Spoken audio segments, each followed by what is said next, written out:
The U.S. government now formally accuses China of hacking Microsoft and theoretically many other platforms and infrastructure throughout the United States. We have spent some time on this channel talking about some of these hacks. Not all of them you can directly connect to China, but this has been a big topic that we've been spending some time about here on the channel and in the United States in general. We just came off the back of the Colonial Pipeline hack, which took out almost the entire eastern seaboard of the United States. We talked here about the SolarWinds hack.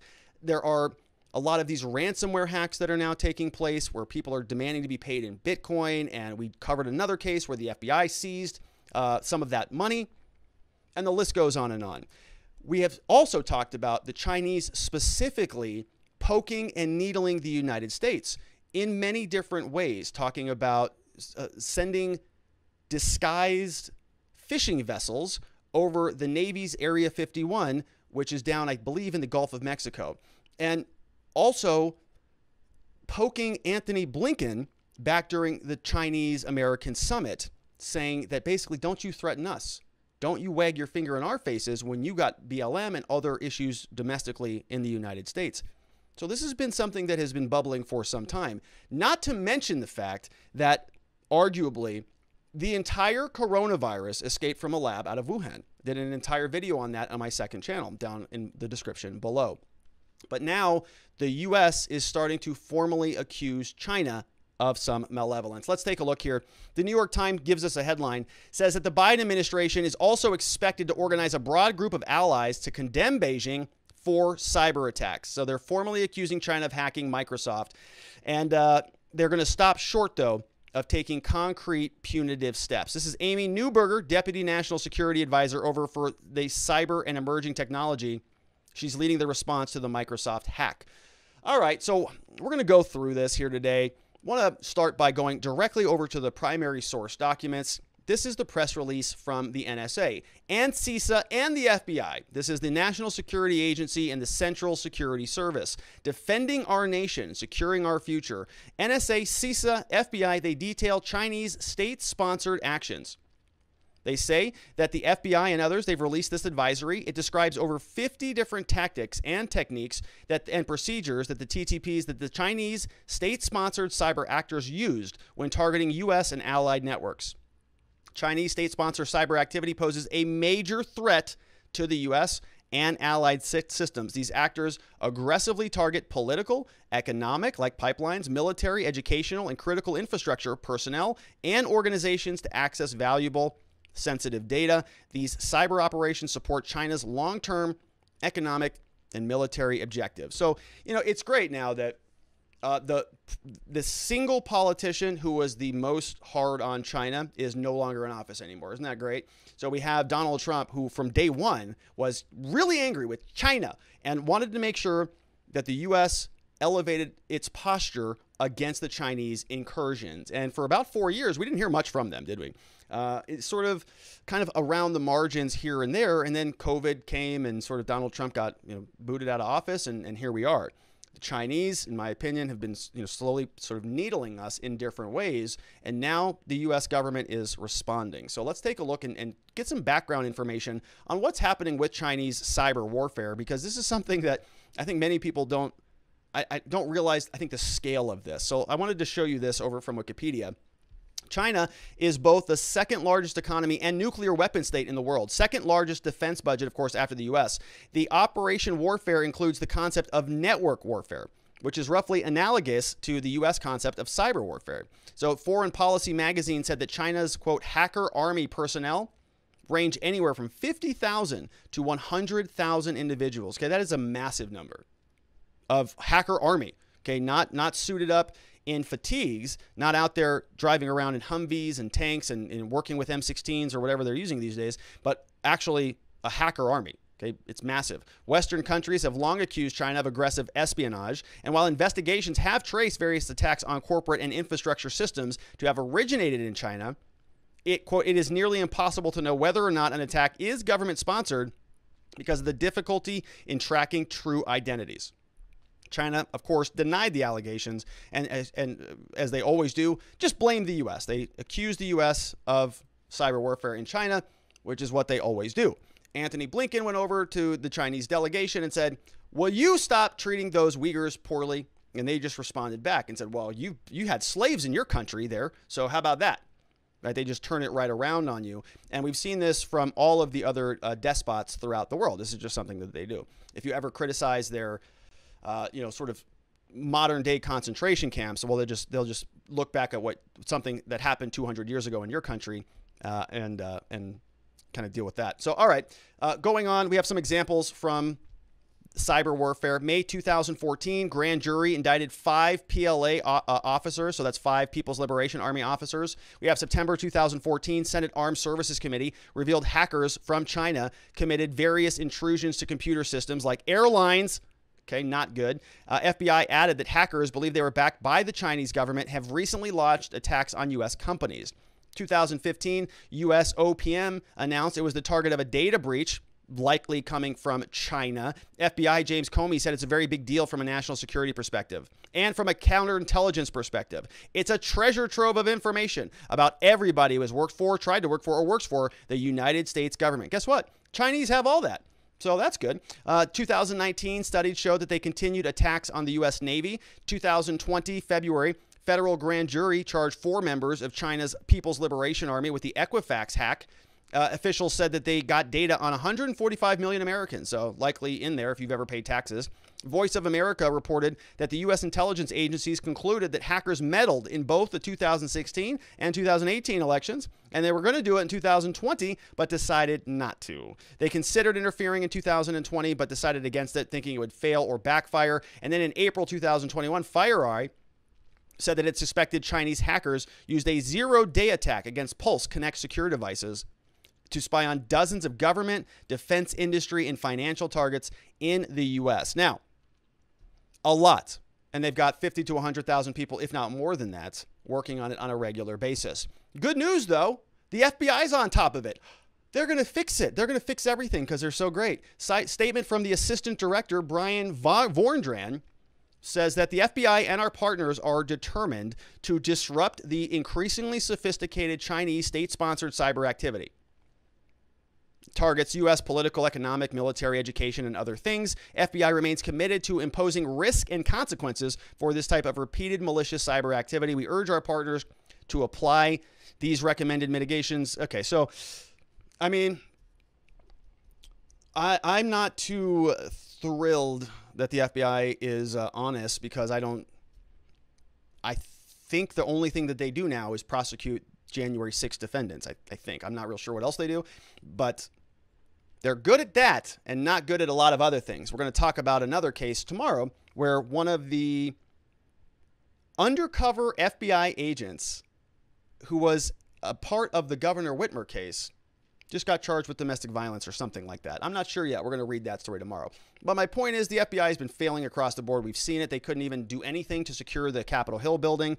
And it's just been a disaster, the Congressional building. What a mess. Anyway, so they're on it. So they're going to be dealing with China. So great. You can sleep soundly at night knowing that the good old FBI is on top of it. Okay. Well, China is not just attacking the United States and not just pointing their fingers at our diplomats. They're also now threatening to nuke Japan. And I mean like actually nuke, not like, hey, we're going to, wipe you off the planet or some sort of bravado like that. It's like, hey, we're actually going to use nuclear weapons. And we know you've already been nuked before. We're going to do it again if you even think about incursions on Taiwan. And so we're going to talk about this here in a minute. Great follow over here from Jennifer Zhang. If you're on Twitter, she's over at NTD. She got this. She says, CCP, the Chinese Communist Party, vows to nuke Japan if Japan defends Taiwan, as Japan is the only country that has been nuked. So nuking Japan, quote, will get twice the result with half the effort. What? The Chinese people are actually saying that to the Japanese? Oh my gosh. Talk about bad form, right? It's like, oh, you've already been punished once before, so you're going to know what this feels like again. Therefore, we're not even going to have to worry about this. It's sort of been bred into your culture. My gosh. Whew, man, that is a rude statement. That's very, very rude. Not appropriate. Okay, so we're going to continue on. We're going to get to the video, I promise. This is an excerpt from a longer video. We're not going to watch the whole thing. It was uploaded 2 days ago. It has 2.37 million views. This was back on July 13th. And 11,000 comments, 88,000 likes so far. The channel has 2 million subscribers. Here's the original video, and here's the area of the world that we're talking about. Right? Some people kind of forget how close all of these different Asian countries are. But we have China over here. So it's sort of, here's Beijing, China, you got Shanghai down here, and then we have Wuhan over here where the virus came from. They were claiming that it came over from some place over here, I believe, or the Hunan province, but it was over in Wuhan. No, the Yunnan province. I think this is where they were saying it came from, but it didn't. It came from Wuhan, and we know that. And so Japan is over here, and Taiwan is right here. And so there's been a big battle for a long time between Taiwan and China. China says that Taiwan is part of China. Taiwan says, well, not really. So we're kind of democratic. And so Japan, of course, is democratic. Taiwan, South Korea. We have North Korea over here, who's largely aligned with the Russians up this direction, and China over here. So we sort of see these fronts kind of forming right here, right? We got Japan and South Korea and Taiwan and the U.S. over this direction. U.S. is over here. And then we've got sort of the Axis powers over here, China, and well, Hong Kong used to be over on this side, but Hong Kong is now over here now, sort of aligned back over with China and Russia and North Korea, the Axis powers of the modern era. So, you know, it's shaping up to be kind of like a war zone a little bit. And it doesn't help when China puts out videos like this saying, when we liberate Taiwan, this is going to happen. So here's what we're going to do on this video. I'm going to read the translation because you're going to hear it in English. I'm sorry, in Chinese, Mandarin. And I'm going to translate it for you. I'm going to turn the volume down a little bit if I can. And we'll just go through it. It's about 2 minutes, so I'll just read the whole thing and let's see what this has to say. All right, so here it is. When we liberate Taiwan, if Japan dares to intervene by force, even if it only deploys one soldier, one plane, and one ship, we will not only return reciprocal fire, but also start a full-scale war against Japan. We will use nuclear bombs first. We will use nuclear bombs continuously until Japan declares unconditional surrender. If we target Japan's ability to endure a war, as long as Japan realizes it cannot afford to pay the price of war, it will not dare to rashly send troops to the Taiwan Strait. In 1964, our first bomb was successfully detonated. We promised the world that we would not use atomic bombs against non-nuclear countries and that we would not be the first to use them. Nearly 60 years have passed. Although the strength of our nuclear deterrent has been somewhat affected, this decision has been a success and has safeguarded our peace when we built our country. Now the international situation has changed dramatically. Our country is in the middle of a major change that has not been seen in a century, and all political policies, tactics, and strategies must be adjusted and changed in the midst of such a major change in order to protect the peaceful rise of our country. It is necessary to make limited adjustments to our nuclear policy. We solemnly put forward the Japan exception theory. In modern history, Japan has taken the initiative to harm the Chinese people many times. Because I'm not going to read this propaganda garbage. Talking about Taiwan, the war of invasion, right? There were all sorts of atrocities here. Got all that.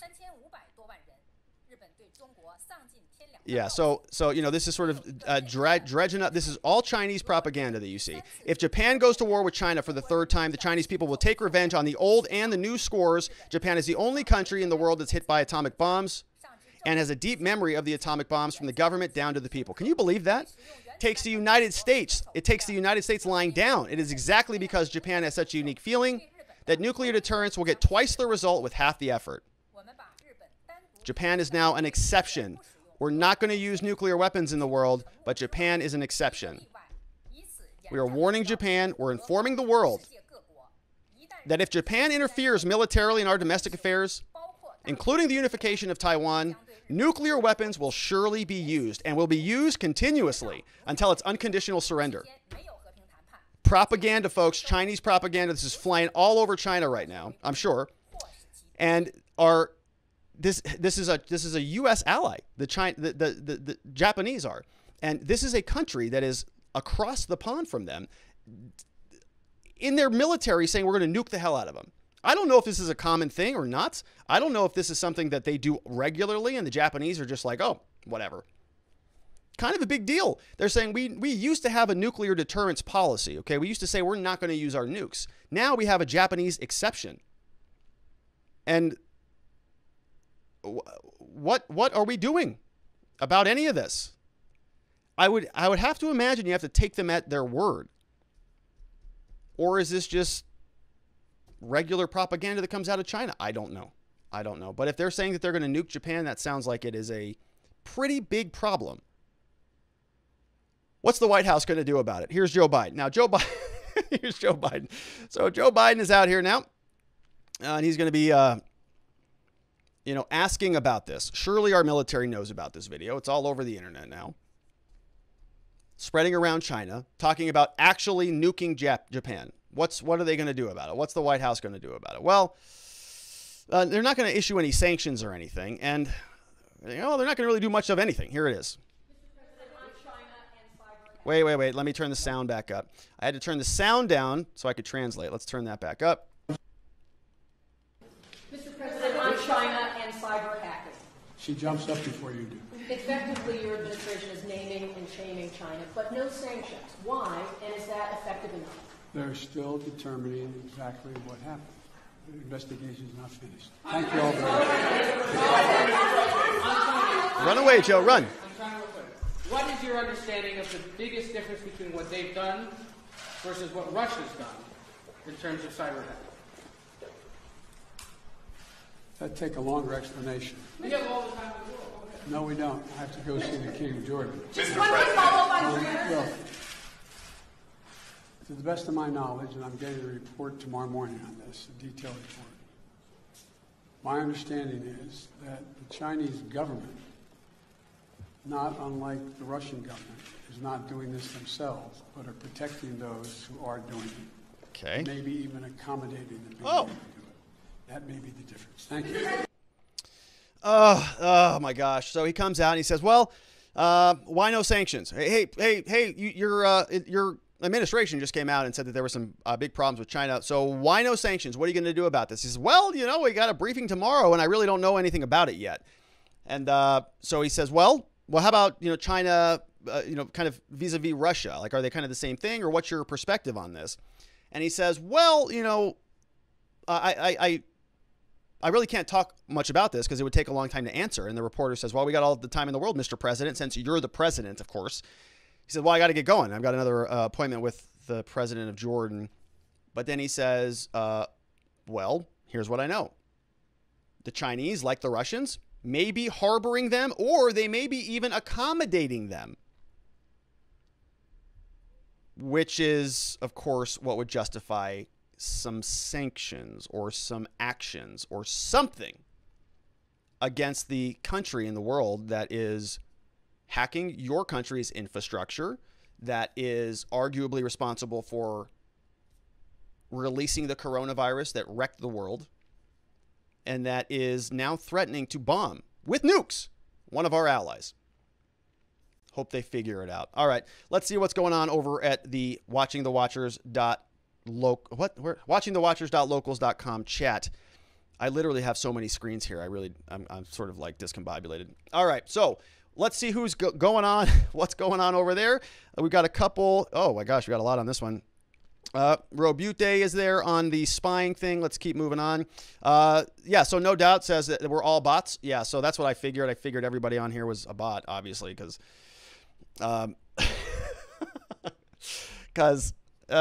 reasons. All right, Lavoisier says China, never heard of it.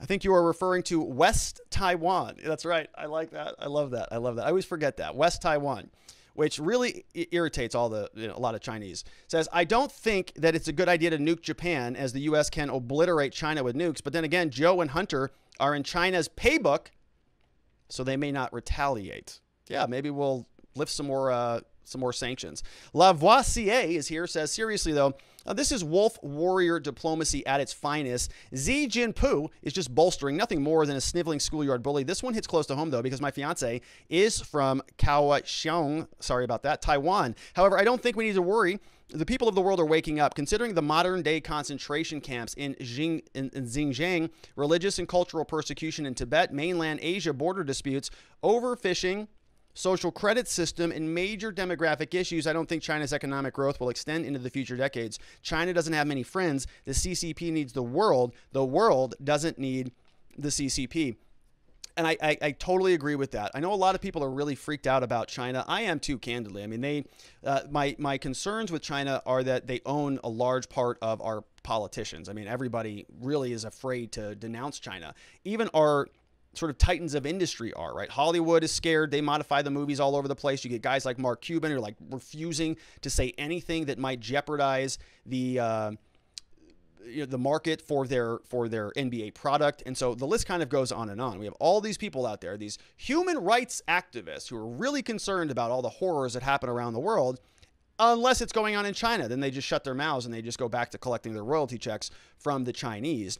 And it's concerning when you have atrocities happening in the world and you have people who are supposed to be fighting and working against those atrocities not saying anything about it. And that's where my concern is. It's sort of like, like many Americans have done a good job of papering over their relationship with a nefarious regime, and they're getting the benefits of that. But as soon as more and more of this stuff starts to come out, I think that, I've always said this, right? The censors don't win. The totalitarians don't win. The people who want to, take your freedoms away from you, people eventually rebel. They revolt. They have revolutions. They get tired of it. And what China's trying to do is strip freedom away in every way, shape, or form from their entire population. And there's 1.3 billion people over there. At some point, there's going to be a George Washington over there, or Paul Revere, or somebody who wants to see things change and liberalize in a democratic fashion, or a more capitalistic fashion. I think that is ultimately going to happen,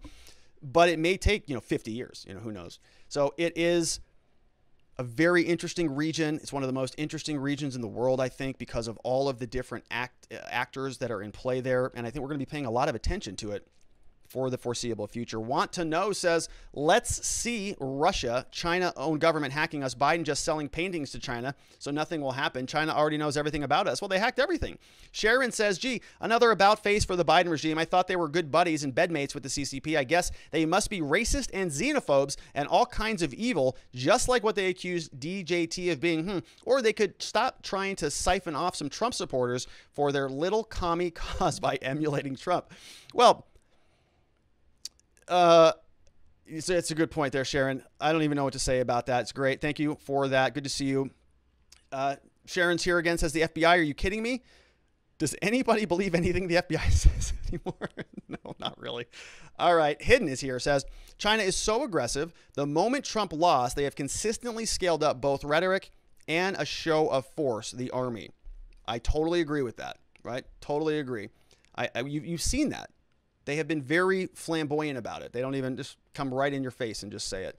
No Doubt is here, says, nation-state hackers are the most advanced and difficult to defend against. They have extremely high capabilities and motivation. China establishes 5-year plans for technology and intellectual property acquisition and follows multiple strategies to achieve the objectives of the plan. Many hacker organizations can be traced back to Beijing and operate a normal 8 to 5 hours. The nation state sponsoring hacking from China has been known for almost a decade now. Very, very, very interesting there, No Doubt. Thank you for that. I think that is a very astute observation. I mean, if you have 100,000 people and their entire job, I mean, it would be like running, how many employees does Target have, right? Target. I don't know, 1 million? Is it that much? Is it 100,000? I don't know. It's a lot of people. If they're all working towards hacking your adversaries, that's a powerful force. Very, very powerful and very scary. Rabute says, really, the FBI are so incompetent, they can't even prosecute all of the Capitol Hill rioters in the last 6 months. People's personal responsibility will help mitigate the cyber attacks. That's from Rabute. Savdi says, does this Chinese spying give more credence to the Trump suspicion of Huawei? Is Trump right again? Yeah, there's a lot of interesting things going on with that. I was going to clip them for the show, but I didn't. There are all sorts of things happening. So there's I think it's Denmark. There's a company there that creates these really advanced machines that are like the most complicated machines on the planet. And that's not an understatement. Something like $150 million for a machine that looks like a room kind of would be like an analogy would be to the very first computer that ever existed, kind of like the size of a room, cost, a fortune. But there's a Dutch company that is using them to manufacture sort of the next level chips that we need to, build up our systems and things. And I think the Trump administration just, one of the last things they did was to prevent them from engaging or to selling that software over to the Chinese. And I think the Bidens actually upheld that. So, the world is starting to recognize, I think, China for the threat that it is. Brian Hack is here, says, I will destroy the Chinese Communist Party. Every threat against Japan will be another cut I place on their body before they meet their maker. That's from Edon Test. That was a joke. That was a joke. It was a joke, right? Yeah, I think it was satire. Okay, the Chinese went bananas with their little propaganda piece. So is Brian Hack. Edon Tessis here says, you would think the U.S. would say something about the elevated rhetoric and call out China on the world stage, but this administration has no backbone whatsoever. No, they do not. It's Ed is here, says, now more than ever, we need a president with cojones. Biden clearly forgot where he left his. I really hope we vote for someone that can remind China that American men still have big cojones. Side note, China shouldn't forget.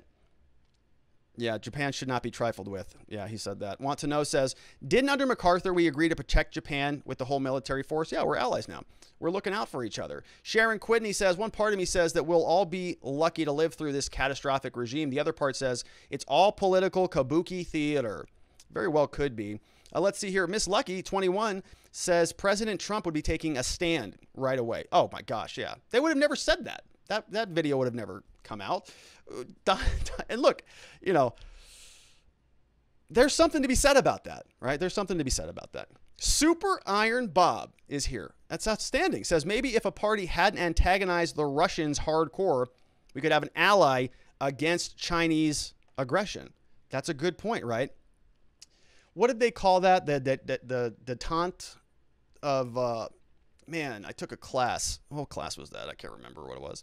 But yes, right, you sort of move pieces around on a chessboard. Okay, bring the Russians to help neutralize the Chinese, but they're more aligned than than either one of them are with the United States, because both of them have been apparently, hacking our elections or something like that. Okay, a couple more questions before we wrap up out of here. Says Todd Trout says, should we put Hunter in charge of China?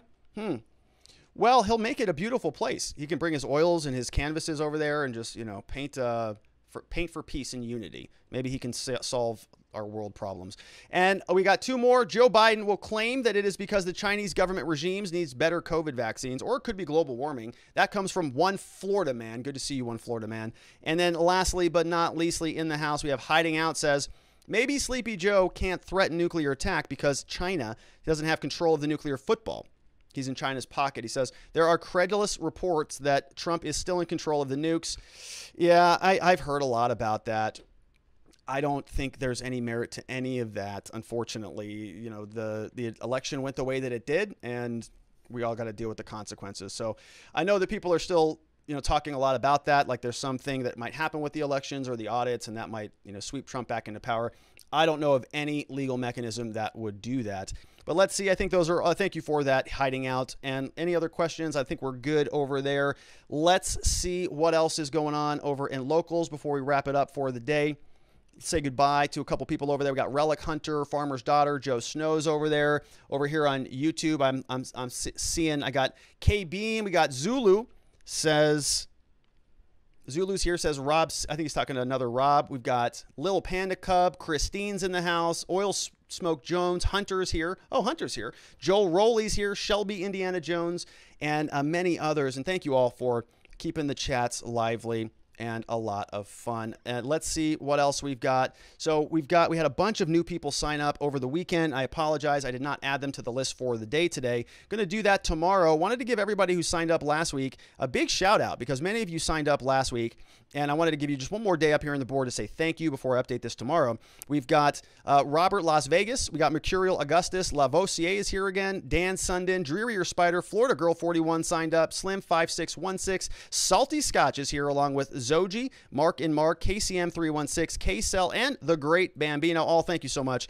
for joining us over there at watchingthewatchers.locals.com. One final, not a final reminder, we're going to keep reminding you all week about this. We got our monthly meetup over on Locals taking place this Saturday. Oh, it's going to be fun, and I'm going to be doing it from right here. Hopefully I make it look a little bit better, but it's going to be on Saturday, July 24th, 7 to 8 p.m. We're going to be doing it over Zoom. You can have your camera on if you want, or off, no problem at all. We just kind of talk, just kind of take some questions, throw your hand up, and if you want to ask a question or drop a comment, or if you've got an opinion you want to share, if you got anything, right? It's kind of a free-for-all. So we'll do that 1 hour strict so that we don't have to,